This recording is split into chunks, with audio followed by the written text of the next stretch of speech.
Welcome to the hit show Mouthing Off with Chef Rossi. Each show, Rossi, aka Chef Rossi, and author of the hit memoir, The Raging Skillet, mouths off about different subjects in a pursuit of breaking down walls and opening up our minds. Look out. She and Dr. Pat banter back and forth using the subject of each show as a framework for uplifting, inspiring, and what exuberant conversations.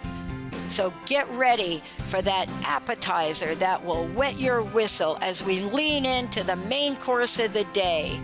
Issues, conversations, things that are heavy on your minds, but lightening up your heart. And ending each show off with that sweet, sweet, sweet dessert of inspiration. Now, here is your host, Chef Rossi. Hey everybody, welcome, welcome, welcome. Guess what? Mouthing Off Radio with my co-host, Chef Rossi. Imagine life, love, and glory, baby. Today's show, stand up to bullies. Yep, this is a big one, Chef. This is a big one. Yeah. Okay, let's start out. And, this show is being streamed on Facebook. Is that even the right language? Am I even like live streaming on Facebook? This is such a new thing, right? I know, I'm so backwards. I'm like, are we streaming or are we leaking? Are we tripping? What are we doing, for crying out loud? Oh my God. And I don't have any lipstick on. Did you do lipstick? You know what? I was almost out. I just managed to scrub a little bit on my lower lip and then mush them together. But basically, I look a little bit like a homeless person, but that's okay. Oh, God. And, it's funny because, I'm sitting here and we're getting ready for the show. And usually I know they did a check with you, right, on the video part? Yeah, it was a good thing she did because I couldn't even find my Skype. Oh, oh, that's so funny. And, part of this is because you and I are really committed to taking a message out. I mean, the Facebook live streaming, I think, is great because people get to meet us. But tell folks a little bit from your perspective about Mouthing Off Radio and why this show, Bullying Today, is really hitting you right in the heart. Well, this show I've been amping up for a while because in a lot of ways, bullying is really the reason why I'm doing almost everything I do in my life. I happen to know what it's like to be bullied. I know what it's like to not really want to live the way a lot of kids go through today. I know what it's like to conquer bullies and then really turn the tables. Luckily for me, I've had the experience of turning the tables. A lot of kids grow up and they've never had that experience, and it traumatizes them throughout their entire life. But an interesting little story is that when I was a kid, my parents moved around a lot. So when your parents move around a lot, you're really like prime bait for bullies. Oh, yeah. And at one point, they moved to this town that they thought was a cute little town, and they had neglected to notice that it had become kind of a rough little town. And I was only 7 years old, but there was this whole gang of Puerto Rican kids led by this real toughie named Louis Scarface.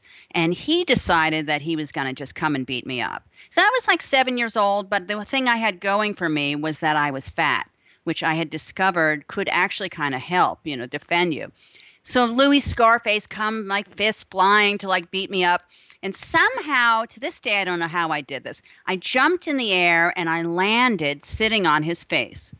So basically, I suffocated him with my very large derriere. Now, once I was old enough to know what it meant to say that you sat on someone's face, then I really appreciated the fact that I'd won the biggest fight in school by sitting on Louis Scarface's face.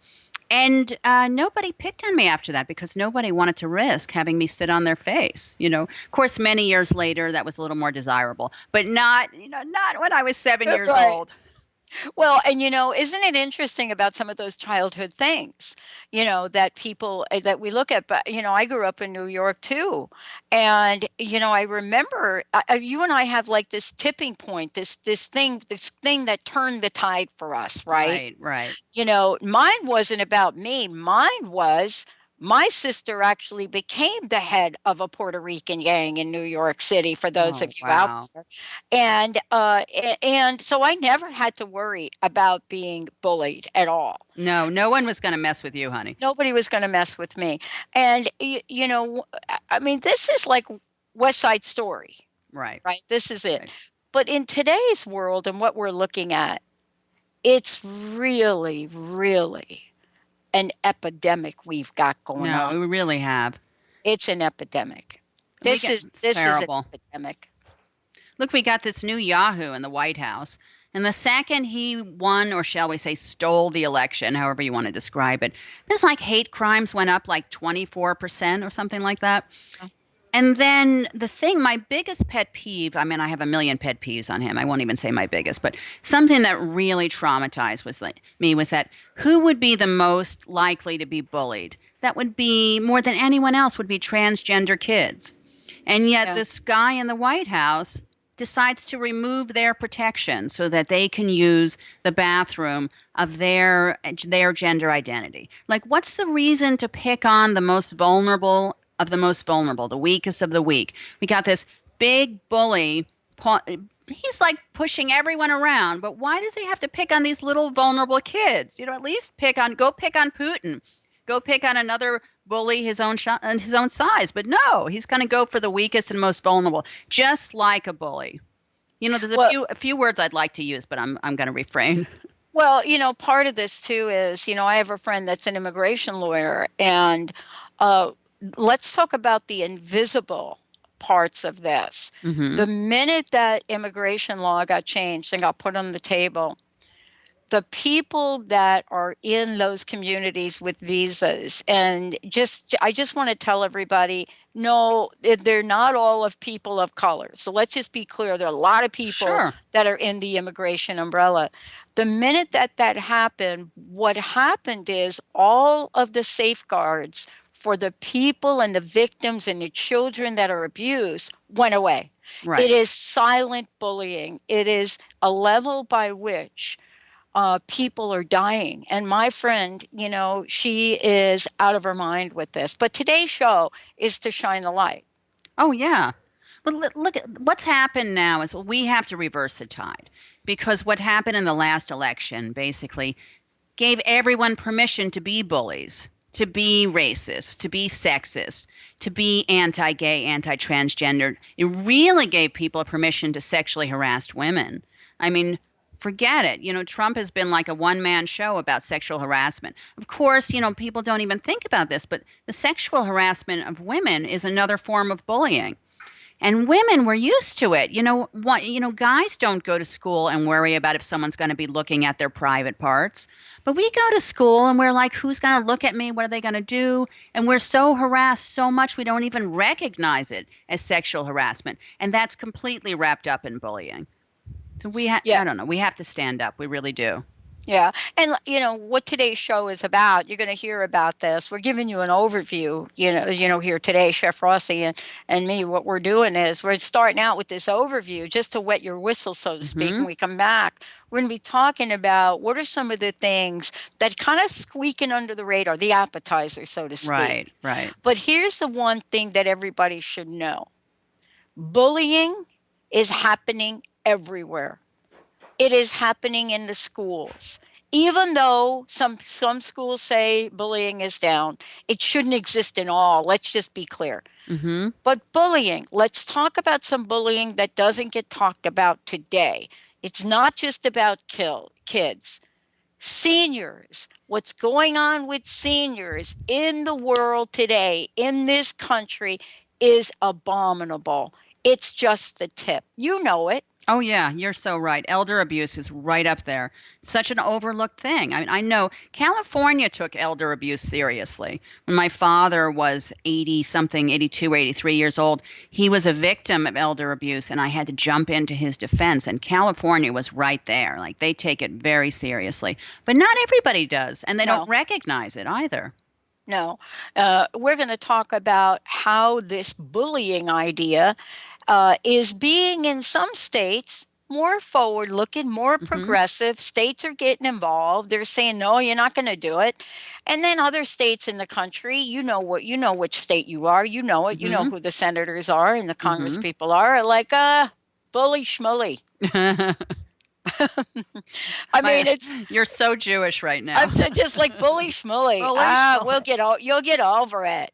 Well, they recognize children as being victims, but they don't recognize adults as being victims. That's right. I mean, the worst is always you feel so terrible for children, but when you're an elderly person, you've become in some ways vulnerable like a child again. And to have the end of your magnificent life end so unmagnificently is really a tragedy. Okay, news flash for everyone. Just want to tell you, you're going to see some information and graphics coming across here. But here's a news flash. Workplace bullying. Who is it happening to? Is it happening to the young people? Is it happening to the older people? Is it happening? What is workplace bullying? What does it look like?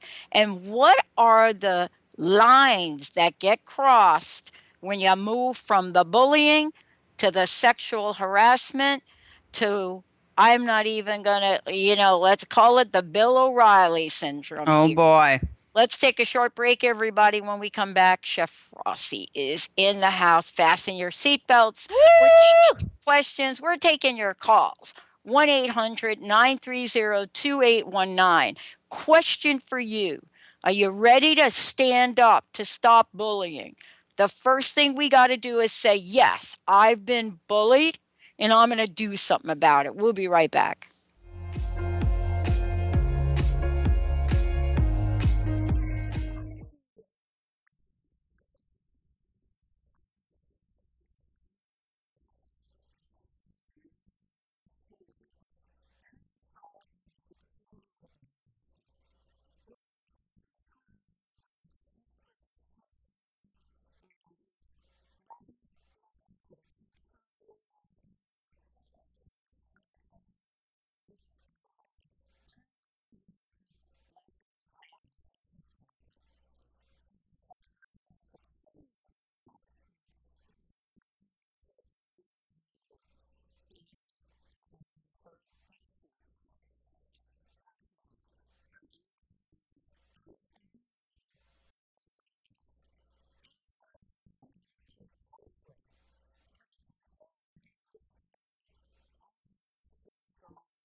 Hey, everybody, welcome back. Mouthing Off Radio here today. Chef Rossi is joining me, and this is Stand Up to Bullies. Right. It's really important. There are those of us that grew up in life, and many of you have texted me already and emailed me and said, Pat, I can't even imagine you as being bullied. Well, yeah, because who I am today is not who I was, and it happens to the best of us. But, Chef Rossi, you have a perspective on this. Give us insight as to why you think this is one of the hottest topics ever now. Well, there used to be, a level of decorum, when somebody would become the president, when someone would get a political office, that they had to behave themselves a little bit. And maybe they were a bully, but they weren't exactly bragging about it or advertising about it. So, I mean, certainly when Obama was president, whether or not you liked him, I happen to love the guy, but whether or not you liked him, he was always gracious. He always treated his wife like a queen. He was so respectful of women. And now we have the 45th president in, and it's like he leaves his wife behind as he goes ahead. He doesn't open a car door for her. I mean, it's just like endless, endless, endless. So, I mean, think of these words that I'm going to say right now: mentally sick, dummy, loser, disgusting, fat pig. These are not words that a 12-year-old kid was using. These are words that the guy who's in the White House was using, talking about women as a fat pig, making fun of the disability of a reporter like a little obnoxious kid. And I was reading in Huffington Post just recently, of course, they were saying that what Psychology Today posts as bullying behavior they feel is textbook Donald Trump. Well, I said his name, but I don't like to.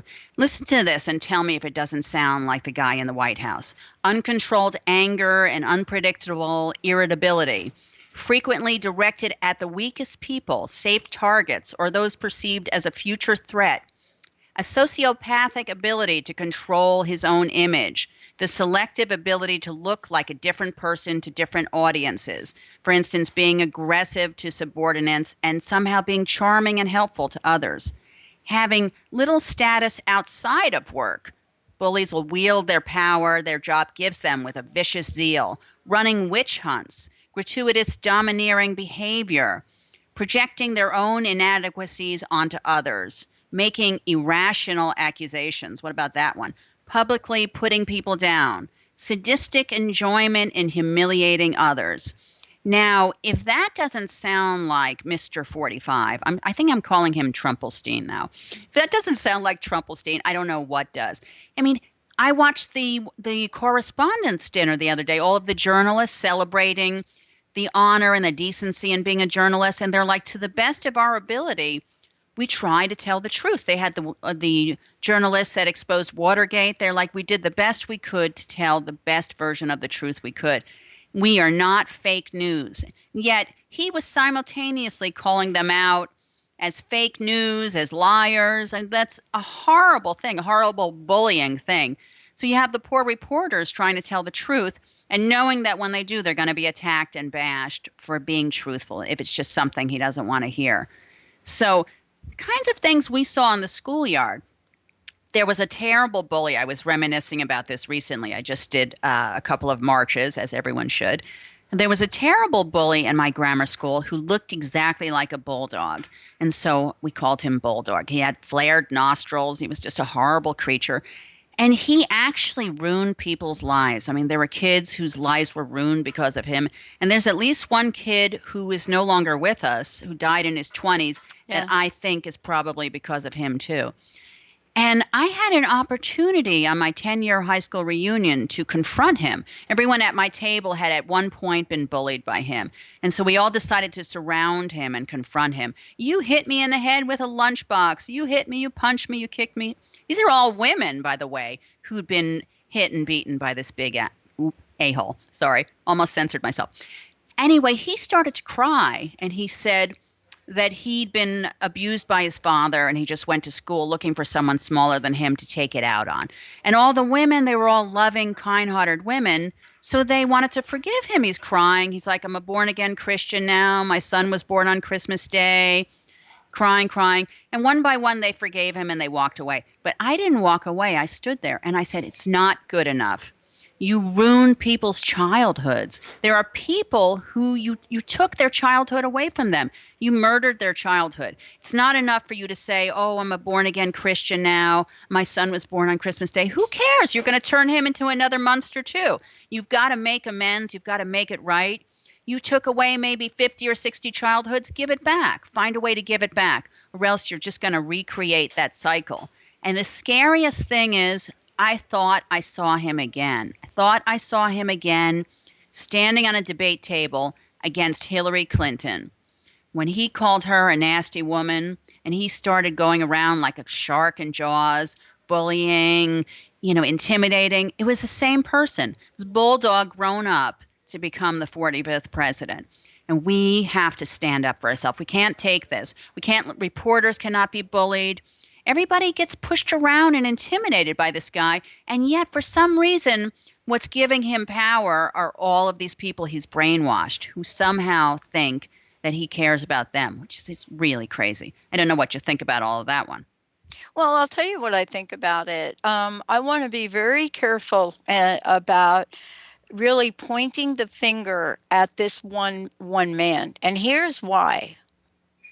He ain't alone. No, you're right. He ain't alone. You're right. And, we need to really, he's the most obvious role model of that behavior than we can look at. Now, here's what I love about what you just said, Chef Rossi. Here's what I love about the way you described this. I want everybody to look in their lives, their world, look around, look at the teachers that are teaching your children, look at the bosses that are in front of you. Look deep in your organization. Look in the company. Oh, I'm fired. Oh boy, look out. Look out. Look at the companies you are buying your products from right now. Look at the lawsuits against them for sexual harassment. Look at what's going on and think for yourself, wait a minute.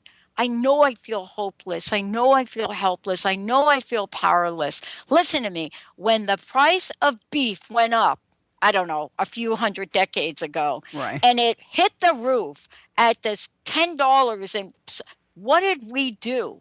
We didn't buy it. Right. Please be aware, the state of, North Carolina, when the whole issue, is it North Carolina or South Carolina? I got to ask my godchild if she's watching. When the whole issue of transgender and the law came up, companies left the state. It's North Carolina. Please, let us not think that we go quietly now, whether it's the president or not. Take a look at the lawmakers in general, the way that we're talking to people. Our press secretary. Are you shaking your head? Are you shaking your head? You're damn right I'm shaking my head. Right. Why? Because it's surreal.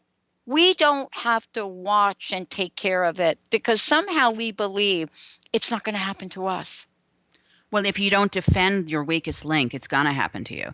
Look, I mean, you've heard this come up a lot, comparing what's happening lately to Nazi Germany, but there are eerie similarities. And the most terrifying similarity is that you have a person comes to power. They don't just come to power one person. You're right. It's several people around them. But the ones who really put them in power are the masses who, it's not that they're supporting them so much as that they're not speaking out against them.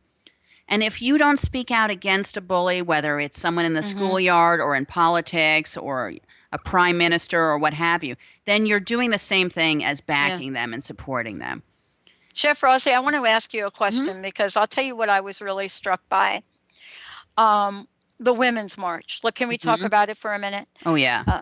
The Women's March. Now, contrary to popular belief, that march with women wasn't just all women that didn't vote for that president. No. It was women. And there was one woman I was struck by, and she voted for our president. And she had the signs on, and they did an interview of her. And she was very clear that let's not confuse policy and principles, values, and conduct. I couldn't have said it better. She said, we come up and we look at what's going on around school boards, who you're going to put on your school council, who you're going Right. to put in your local governments. You know, we would not vote for people that we wouldn't have in our own homes sitting down with our children, right? We wouldn't vote for people's Mm-hmm. behaviors that were Mm-hmm. less than admirable, would we? That was the astounding thing. It's like I did see a lot of Republicans also at the Women's March, Yeah, which really kind of made exactly. me happy and I also saw people that voted for him that regretted it. And I saw people that voted for him that weren't sure if they regretted it, but there were a lot of things they wanted to fight about anyway. Because that's the thing. You could be a supporter, but still not like the fact that he wants to cut Meals on Wheels, take away protection for transgender kids. Even Caitlyn Jenner was speaking out about that. How the hell she's a Republican, I don't know. But she was speaking out about that. So what was great about the Women's March was that it empowered us. And women are the ones who are really taking the most crap. I mean, this guy's been like leveling us, but this was the day after the inauguration. And there were a lot of people who were kind of hopeful maybe it won't be that bad. And so they wanted to march to get it out how powerful we are, how noticeable we are, how loud we are, and how much money we have. So altogether, 3 million women marching around the world, that's money. I mean, look who just learned a valuable lesson about money. That's Fox News. They weren't in a rush to do anything about sexual harassment. I don't think they would have given a hoot No, about what Bill Riley was doing. But no. when the sponsors started pulling out, that's when they started paying attention. And Well, that's what we have as our tool is the money. and our community, we're going to take a short break. When we come back, we're going to talk about bullying beyond politics. Mm-hmm. How bullying has, I hate to say it, the 50 shades of bullying. We'll Mm-hmm. be right back. Chef Rossi, I'm Are you Dr. trying to get me excited? What are you doing? Oh my gosh, here we go. So, like, nobody could stretch a dollar like my mother. I mean, if there was like an Olympic sport in dollar stretching, this would be my mother. Gave her huge joy. Anyway, she figured out one day I had this pair of jeans from J.C. Penney's, and they were like 5 years old, and they were all stained and all screwed up, and I got too fat for them. And my mom had bought them at a discount place for like $10. She brought them back to J.C. Penney's, and they gave her $30 for them. And it was like a light bulb went off. So from that point on, she was going to these $1 a bag church sales. And my mom could do a tuck and roll like nobody you've ever met. She would kind of twist things into the $1 a bag and get like a whole closet full of clothes for $1. Anyway, she would pick out anything that said J.C. Penney's on it. Didn't matter if it was like 30-year-old piece of fakaka something. And then she would drop off her kids. That's us. So I was 10, and my brother was 8, and my sister was 11.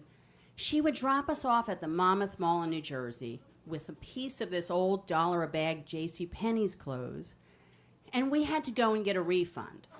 And that refund would be what we were living on for 3 hours. She wouldn't come back till 6 o'clock at night. So we would go in, we'd pretend we didn't know each other. My brother would go in, I'd go in 5 minutes later, then would come my sister. We'd get online with this prehistoric piece of crap, and they would give us money, $10, $20, $30. Except that after like 3 weeks of doing this, they started to get wise, and they were like, well, maybe they'll give you a store credit instead. And a store credit really sucked because you can't eat a store credit. You could shop around for a sweater, but then you were starving for 3 hours. Anyway, this was how my mother tortured us. So my brother and I are online, and my sister's shopping around for her store credit.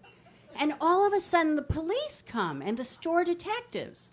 And they arrest my brother and me. They had it in their head that we were shoplifting and returning the merchandise, because nobody could have this much crappy JCPenney stuff. My sister is still browsing around to use the store credit, and I scream, Lily, run! Now, a little side note to this is that my sister is fully blown crackers. And one of the way that manifests itself is that she speaks occasionally in the voice of a chicken. Well, this was the very first appearance of the chicken lady. So as she's running and the cops are running after her, she hits that place, the line where when you leave a store, you're in the mall. She hits that place and she tastes freedom for the first time. And she realizes she might actually escape the store detectives.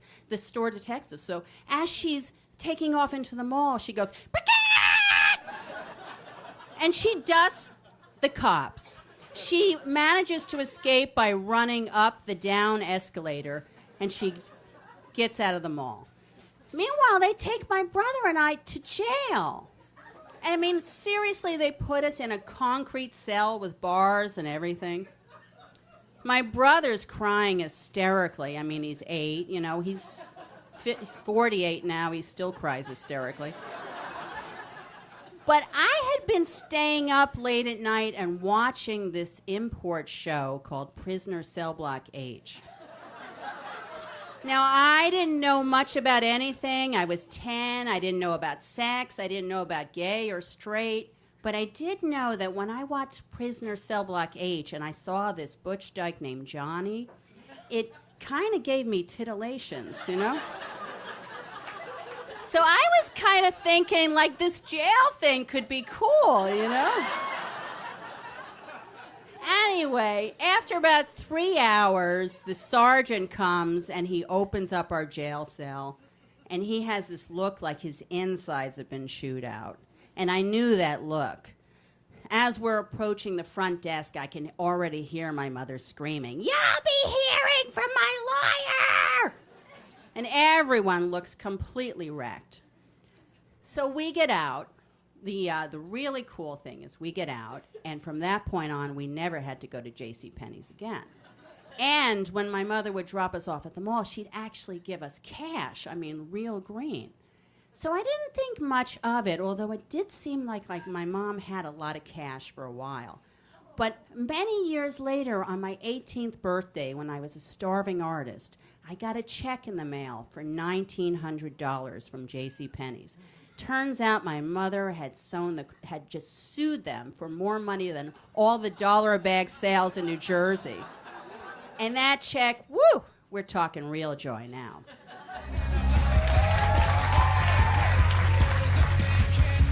Hey everybody, welcome back. Mouthing Off Radio, Chef Rossi, I'm Dr. Pat. We do this show, and you're going to hear lots more about Mouthing Off with Chef Rossi, because there are things in the world that are important to weigh in on. Many of you don't hear me weigh in on very much. You hear me interviewing a lot of people, but she and I decided to get together to just talk. Mm-hmm. And, part of our just talking is to say we also do things. You also know me as a Lyme disease advocate. What you don't know about Chef Rossi is she, too, is a spokesperson for many things. Chef, how can people find out more about you? How can they get a copy of your book?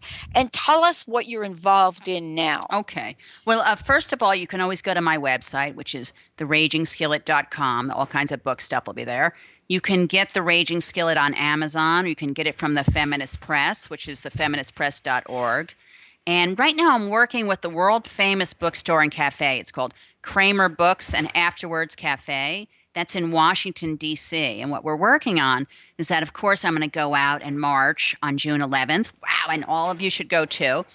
And I've hooked up with Kramer Books to do an awesome Chef Rossi and the Raging Skillet show.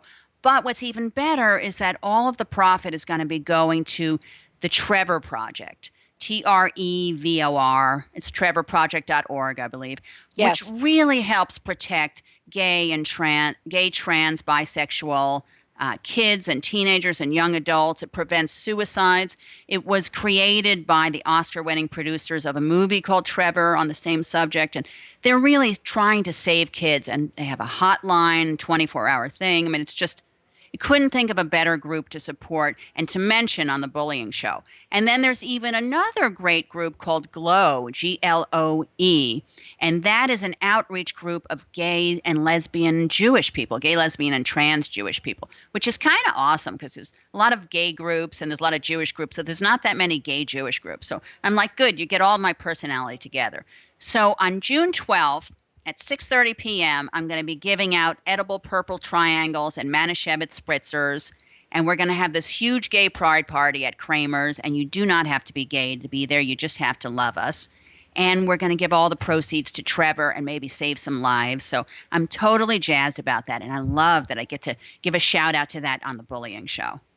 Yeah. And, for those of you that are watching, Justin is going to put up some graphics on this during the show because he loves how spontaneous we are about things and just like, oh, she wants that. Okay, good. This idea of Facebook live streaming, I continue to talk about how amazed I am. And the reason that this is important, Chef, is because there are a lot of people that even though you give them the app to download to the Right. show, but this is tapping into social media. Let's talk about bullying now beyond politics. Day-to-day bullying. One of the things that for me, I've seen for decades is workplace bullying. Oh, And I yeah. gotta say, even though we may be getting lower statistics about the bullying in schools, workplace bullying, forget it, off the charts, right? Absolutely. Yeah. My industry is famous for that. So I hear. I mean, forget it. Like when you got into it, especially in the 80s, well, women were not welcome in commercial kitchens of any kind in the 80s, which was astounding that men really did not want to see women in professional kitchens. But they wanted to go home to their wives cooking and their mothers cooking, but they didn't want us in professional kitchens. But they had to start hiring us because a lot of lawsuits started happening. And what they would do is terrorize us into quitting, and so many of us would. It's some sort of a miracle that I didn't quit. It might mean that I'm a kind of a masochist or something. I don't know. But all the first kitchens I worked at all throughout the 80s and the 90s were noticeable for a few different reasons. One was incredible sexual harassment. It wasn't even noticed. And the other was that everyone was always yelling. You couldn't even hear yourself think. There was such high octane yelling. And if someone was hurt, you never even knew if it was an emergency because people were yelling all the time anyway. And God forbid someone would go into the kitchen who was a little bit demure or a little bit delicate, they would just roll over them. If a guy was a little bit effeminate, forget it. I mean, it was the worst situation. You had to be so tough to survive it. And that was one of my favorite things about becoming a chef and then owning my own company was that all of that was abolished. Like there's no yelling in the kitchen. I don't even allow it. If somebody yells, everyone looks up like, what's that? There's no putting anyone down. There's no harassing them. Everyone's free to tell me how they feel about things. I had a woman who worked for me forever, and I had another chef who was making these jokes at her expense that were really funny jokes. But he was kind of picking some things she was vulnerable about, and she spoke to me about it. She said, that kind of makes me feel uncomfortable. Well, that was it. I mean, that was never going to happen again, and I wish it hadn't happened at all. But not only was that never going to happen again, but pretty soon thereafter, he was out of our lives too. So I'm not about picking on the vulnerable. I'm not about harassing people. And sometimes I have to get people to jump it up a little bit and go a little faster. But there's so many ways you can communicate that. I mean, for me, being a little self-deprecating kind of works. Can you pick it up? Because I'm starting to get like sleepy over here. Like some sort of Jewishy thing. But there's no reason for harassment in the workplace, and it's really common. I mean, I experienced it. You experienced it. Women more than men experience it. We don't even notice when we're being sexually harassed. Now, at least, women are starting to sue for it. They're getting a little bit of attention, but still. How many victims of Bill Riley happened before he finally got his due? I don't know. That is, and I'm so glad you brought that up because we want to immediately point to Fox and say, Fox, Fox, Fox. Wait a minute. Do you think that Fox is the only organization that has a systemic problem? I don't think so. but it happened to be that they're a media company Right. and people would not go quiet. What happens in workplaces, and I know this because I worked for one and was part of a team where we had to defend the company against complaints, they pay people off Mm-hmm. or they have so much. But we want to encourage folks to not go silently, Right. We want to see especially what in the happened. work, especially at work. What does workplace bullying look like? Does it always have to be yelling? No. Here's what it could be. It could be something like have your boss sit across the table in a business meeting and start to pound on the table. Mm-hmm. It could be that. Sure. It could be things like in the middle of a performance review with your boss, having something being said to you that was borderline abusive, not sexually, but pretty much calling somebody a dummy just doesn't work, Mm-hmm. does it? Look, I had this really snotty French chef that I had to work under, and he was horrified. The only thing he hated more than women in the kitchen were gay people in the kitchen, and the only thing he hated more than that were Jews in the kitchen. So here I was, a Jewish woman in the kitchen. I was batting 1,000. And what he really hated was that I started going up the ranks a little bit and getting a little bit of respect. So his favorite thing to do would be in the middle of a party where I'm trying to supervise some staff and get respect from them. He would send me out. He would say, "Go get me a drink." Like send me out to fetch him a drink to demonstrate to everyone that I was a lowly woman and Yeah. only really good for fetching him his drinks. And it was, oh my God, it was humiliating. So what I did my last day of work was that we had a glass in the kitchen because back then we could smoke in the kitchen, that we all ashed our cigarettes in. And I took that glass to the bar and filled it up with gin and tonic and brought it back to him to drink. And needless to say, that was my last day at that job. But it had a certain je ne sais quoi. Well, yeah. I mean, I have a couple of last days at the job like that. The other thing I want to be very clear about, we're not talking all men. No. The most horrific bullying experience I ever had, and Linda knows who I'm going to talk about right now, was by a woman.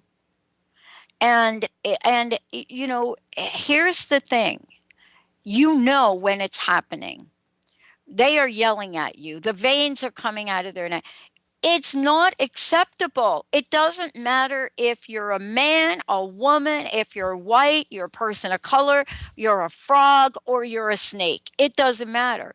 It just doesn't happen. We have to say stop. Where do people go, Chef, though? I mean, what are we going to say to them? Where do we want folks to go? Well, there's a lot of different avenues. Like there's for gay kids that are being bullied, there's the Trevor Project, and there's another project called It Gets Better. I think it's probably itgetsbetter.org or something, which is that one really wrapped me up too, because so Yeah. many times I wanted to say to these kids who kill themselves, it gets better. I promise it gets better. And so here's a whole group of celebrities all saying it gets better.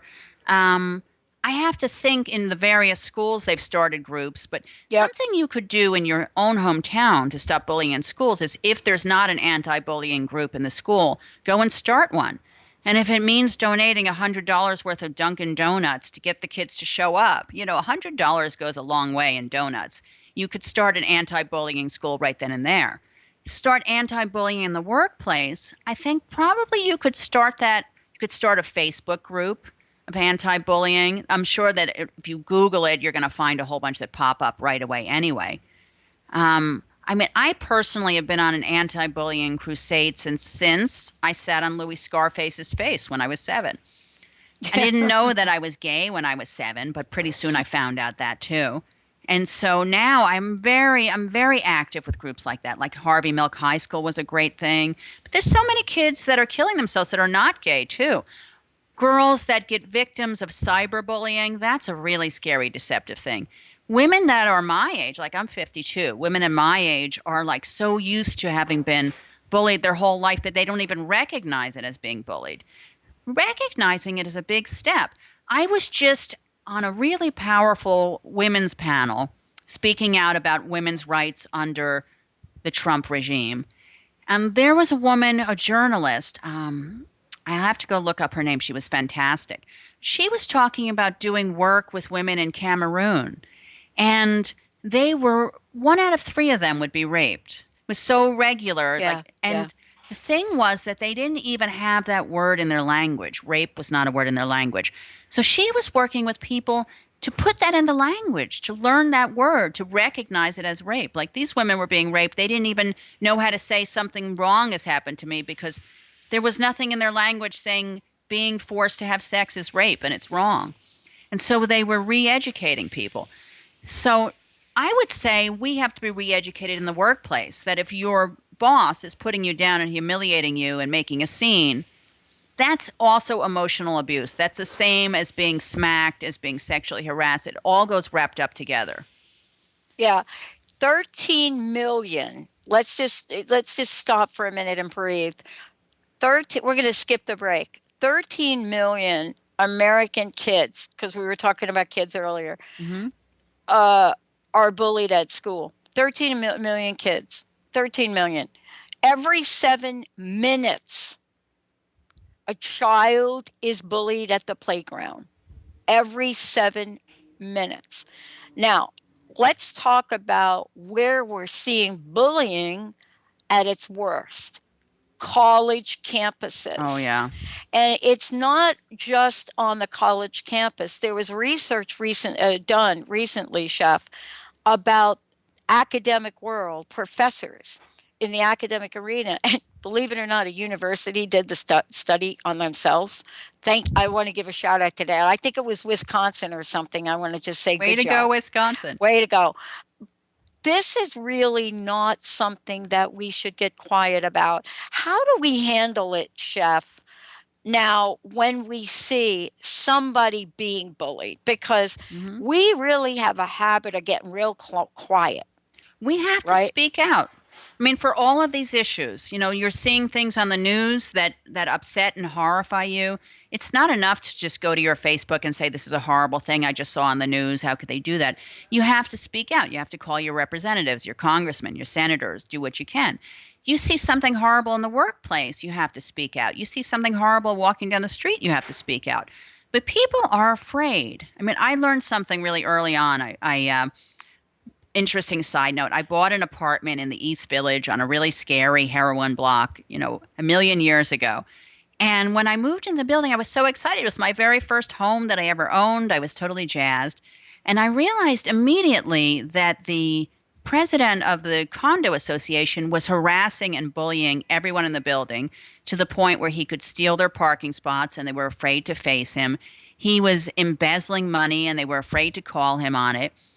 And I called a board meeting, and there were all of these grown-ups. All these people are in their 30s and their 40s. We sat around the board meeting, and I said, look, this guy is stealing about $3,000 a month.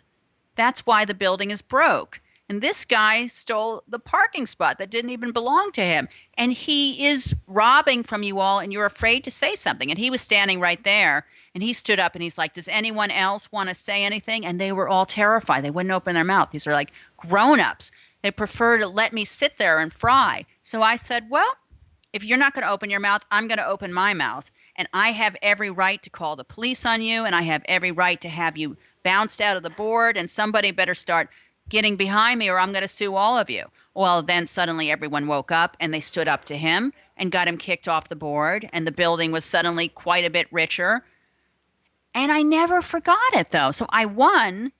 Thankfully, I got some people to back me. Who did I get to back me? A woman, of course, who was like a foot shorter than him. She backed me, and then little by little, some of the guys came. And I learned right then and there, like, if you're not afraid of confrontation, you have immense power. Because I'm thinking like 99 out of 100 people are afraid of confrontation. They were too afraid to confront Hitler. They're too afraid to confront Trump-Holstein. Too afraid to confront racists like Jeff Sessions. They're too afraid to confront bullies in the workplace. And so the bullies get stronger and they just kind of cow down, and that's the end of that. Now, I know sometimes it's scary to confront someone. You don't want to get hurt. Like if you're walking down the street and you see Yeah. a physical thing happening, you don't want to get hit. But you can easily take your phone out and dial 911. Yeah. Sometimes you have to dial 911 in the workplace too. Yeah, absolutely. One of the things I got a question that came in, a great question from Margie asking about, we heard you mention sexual harassment. Are you going to do a show about that? And when does bullying become that? Now, here's the answer. We have a great graphic. I don't know if we can put it up on what constitutes sexual harassment. One, you can be offering benefits. Right. It's unwanted. Threats, by the way, threats, bullying sound alike, Right. verbal conduct, right? Mm-hmm. And so, physical conduct. So, bullying and sexual harassment, there is a crossover, there is an overlap. Who is being harassed? 40 to 70% of women, Unbelievable. 10 to 20% of men, right? And so the claims filed by men have tripled. 70% threatening to be terminated in the workplace for filing the complaint. So we're not just talking about areas of bullying which kind of stay between you and your small room. Right. This does cross over. This is not just one thing. This does cross over into sexual harassment, and you gotta stop it early. I think that sexual harassment is bullying, is a Yeah, form of bullying. that I is. don't see them as, I mean, I don't see them as two separate things. I think they're the same. Yep, Not, they I are. mean, you can be bullied and not sexually harassed, but I don't think you can be sexually harassed and not bullied. No, you can't. Good point. Good point. Um, and then there's a question of liability. Um, the point really is if you don't know whether you're being sexually harassed and you are in the workplace, go to HR, Right. Right. Google it. You can even call free lawyers, right? Right. But you have to speak up because it doesn't stop, And you might be working for a company that's so small they don't have an HR department. right? But I think, like in New York, we have 311. You can dial 311 and they'll put you through to what agency to talk to. My boss is sexually harassing me. Who do I call? They'll put you through to someone. I think there's probably every state has their own version of that. That's a really deceptive thing, too. Sometimes when you work in a small business, it gets to be a bit incestuous. Everyone's very close, and there may only be 3 or 4 or 5 people working there. And a pat on the shoulder can easily progress, and you don't want to hurt anyone's feeling. Sometimes sexual harassment appears to be consensual. And even the person who's being sexually harassed might be saying, well, I said okay, I didn't say no. But if that was your boss, would you have said okay? I don't think so. You're in this incestuous work environment, working double shifts, and you're tired and you have a cocktail and you don't want to hurt anyone's feelings.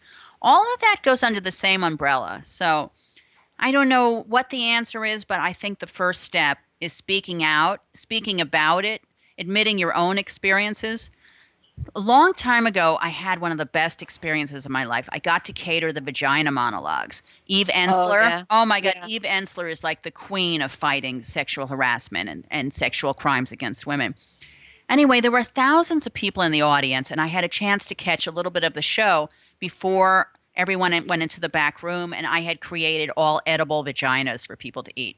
That's a whole other story, but trust me, I fed a lot of vaginas. Anyway, Eve Ensler asked every woman to raise their hand if they had been raped or abused or sexually harassed or just the victim of some sort of sexual thing that was unwanted. First the rape women raised their hand, then the sexual harassment, so on and so on and so on. And it really was, if there were 2,000 women in the audience, I'm going to say like 1,800 of them raised their hands. I mean, it was like almost every hand there. Yeah. Yeah. And Yeah. it was powerful. I mean, women were crying, looking around the room, looking at each other. Some strangers were hugging. And I was like, oh my God, I realized I was raising my own hand. I hadn't even realized it. I was like, oh my God.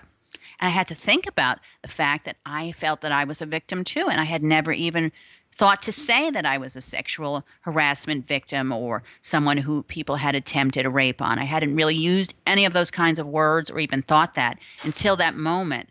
But from that moment on, You better believe I flapped my mouth a lot, spoke out about it. And I think that's really what's being called for now. The numbers are out. It's really clear. 70% of women harassed by a supervisor or senior level employee. This is not something that is incidental. This is really at epidemic proportions, and it hasn't gotten better, contrary to popular belief or the latest HR report. Chef Rossi, thank you for today. One last question. What a great show series this is. What's your message? What do you want to leave folks with here? My message is that don't be a follower.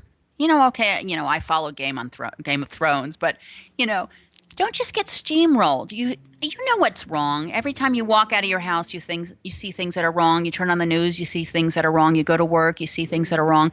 But most people won't speak out. And if you don't speak out, you're helping the world be a little bit crueler and a little bit harder. But if you speak out, if you open your mouth and flap your jaws or put your fingers to the typewriter or the keyboard, or the computer or the Facebook or the Twitter or whatever you want to do. If you speak out, then you're a part of the world being a better place. And you've got to resist. I mean, I personally am resisting what's happening in the White House because I see that as an affront to my human rights and bullying and everything else I care about. Maybe you don't feel the same way. It doesn't stop you from speaking out against Right. bullying and sexual harassment and lots of other things. We have to do this together. I agree with you. And it's like we said before, there are 50 shades of bullying that we need to pay attention to. And the most obvious is not any more important than the least obvious. The point is, let's not go quietly. Let's not go quietly. And I think that's the power of your message today. Thank you so much. This was fabulous. Oh, you're welcome, Dr. Pat. You're awesome. I would just say one last thing. I go back to that expression all the time. You're only as strong as your weakest link.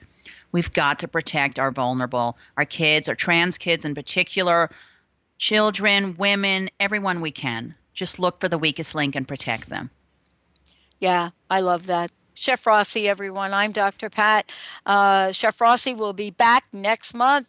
I can't wait. I can't wait to hear what we're talking about. Have a great day, Chef. All of you out there, thanks for tuning in. We'll see you next time. Thank you, Dr. Pat. You've been listening to Mouthing Off Radio with Chef Rossi. Tune in on Transformation Talk Radio, and if you have missed any part of this, check it out at theragingskillet.com or transformationtalkradio.com. Say hi to Chef Rossi, let her know what's on your mind, and we will bring it to the next show. Visit theragingskillet.com, and don't forget to get your own copy of the hit memoir, The Raging Skillet by Chef Rossi. See you next time.